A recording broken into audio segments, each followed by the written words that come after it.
Hello friends, welcome back to Excel Universe. मैं हूं आपका दोस्त प्रेमकांत पांडे और आज एक बार फिर से हाजिर हूं एक्सेल के एक नए फंक्शन को लेकर जिसका नाम है सॉर्ट बाई।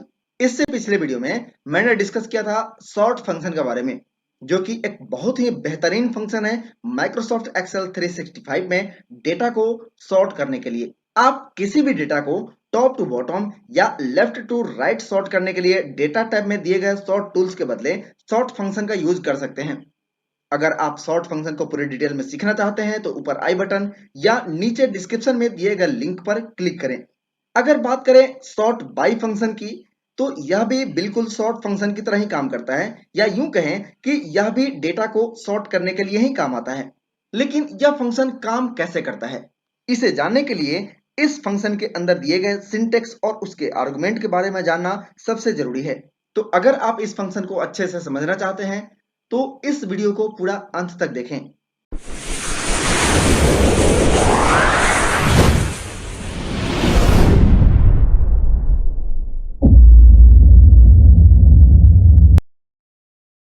सबसे पहले हम बात करते हैं सॉर्ट टूल्स का यूज करके डेटा को कैसे सॉर्ट करेंगे। तो यह रहा मेरा डेटा, जहां मुझे इस कॉलम जुलाई मंथ के वैल्यू को असेंडिंग यानी स्मॉलेस्ट टू लार्जेस्ट में सॉर्ट करना है। तो सिंपल, हम इस कॉलम के किसी भी सेल के ऊपर राइट क्लिक करेंगे और यहां सॉर्ट में जाकर सॉर्ट स्मॉलेस्ट टू लार्जेस्ट पर क्लिक कर देंगे। वहीं अगर आप किसी टेक्स्ट को सॉर्ट करना चाहते हैं तो यहां आपको सॉर्ट ए टू जेड का ऑप्शन मिलता है, जैसा कि आप यहां देख सकते हैं। दूसरा ऑप्शन है डेटा टाइप में दिए गए सॉर्ट टूल्स का यूज करके। मान लीजिए हमें यहां मार्च 20 के वैल्यू को लार्जेस्ट टू स्मॉलेस्ट यानी डिसेंडिंग ऑर्डर में सॉर्ट करना है। तो हम इस कॉलम में किसी भी सेल पर क्लिक करेंगे और डेटा टैब में सॉर्ट एंड फिल्टर ग्रुप में Z2A इस आइकॉन पर क्लिक कर देंगे और आपका डेटा अकॉर्डिंगली सॉर्ट होकर आ जाएगा।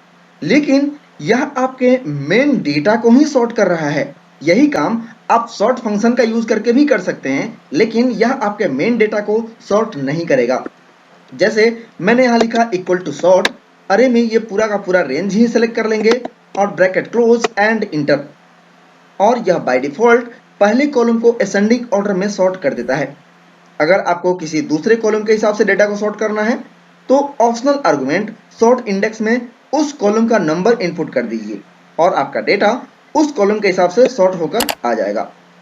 यहां मैंने आपको जितने सारे ऑप्शन बताए हैं उन सब में आप एक बार में एक ही कॉलम को सॉर्ट कर पा रहे हैं, लेकिन मुझे यहां दिए गए डेटाबेस में से एक से ज्यादा कॉलम को सॉर्ट करना हो तो क्या करेंगे।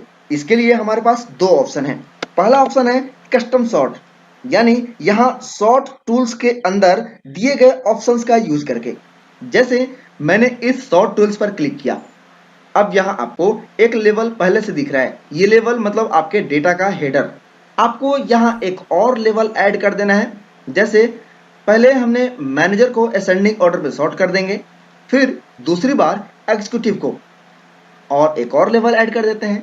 इसमें जुलाई मंथ के डेटा को लार्जेस्ट टू स्मॉलेस्ट सॉर्ट करेंगे और सब करने के बाद ओके कर दीजिए और आपका डेटा वैसे ही सॉर्ट हो जाएगा।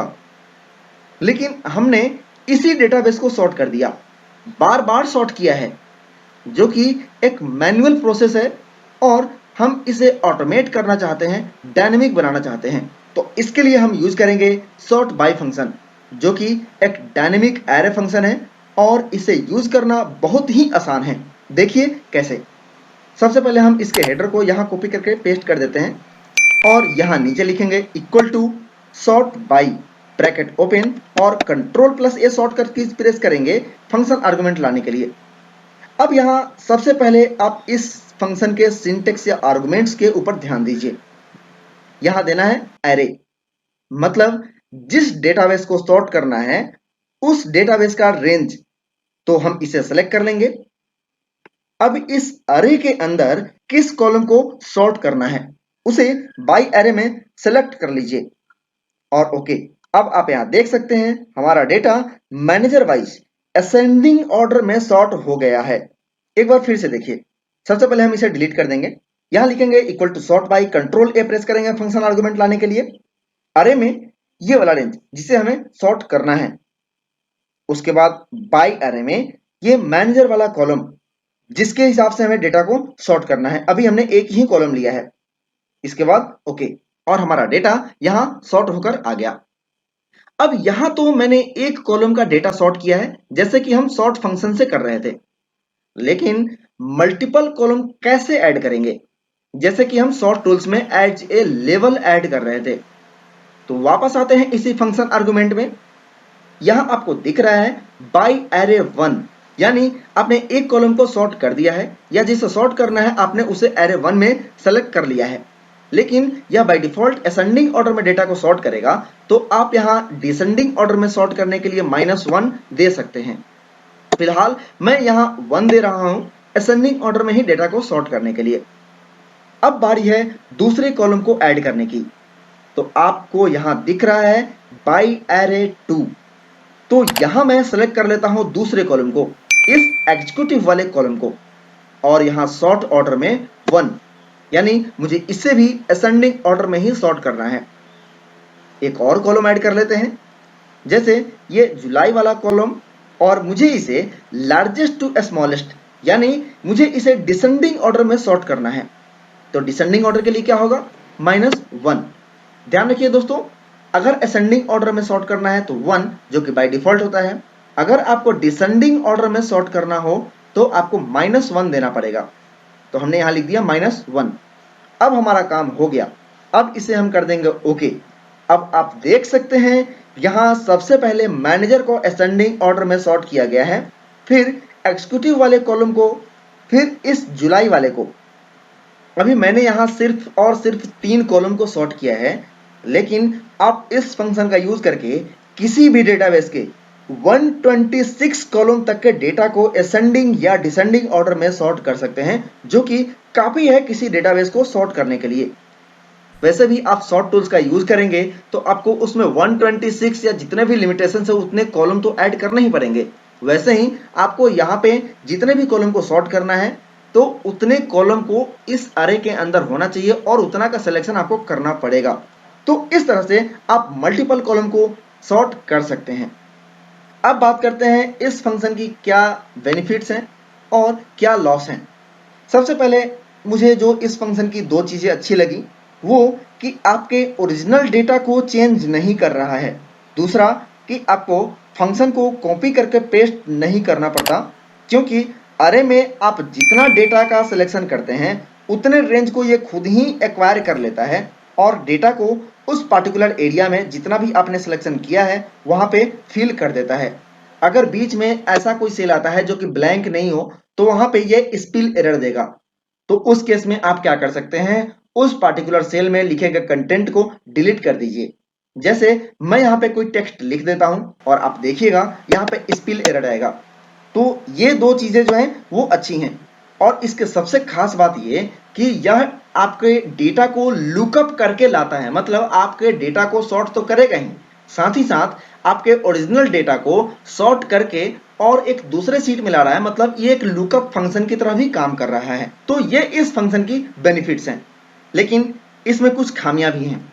जैसे आप सॉर्ट टूल्स में डेटा को बाई कलर सॉर्ट कर सकते हैं, जो कि इस फंक्शन का यूज करके नहीं कर सकते, क्योंकि यह फंक्शन है और डेटा को बाय वैल्यू ही सॉर्ट करता है।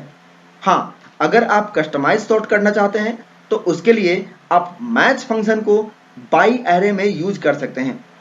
जैसे हम चाहते हैं कि डेटा सॉर्ट करते समय मैनेजर नेम अपने आप ना आए, सबसे पहले रंजीत आना चाहिए, फिर कुणाल, मतलब कि आप देखिए आर पहले आ गया और के बाद में आ रहा है।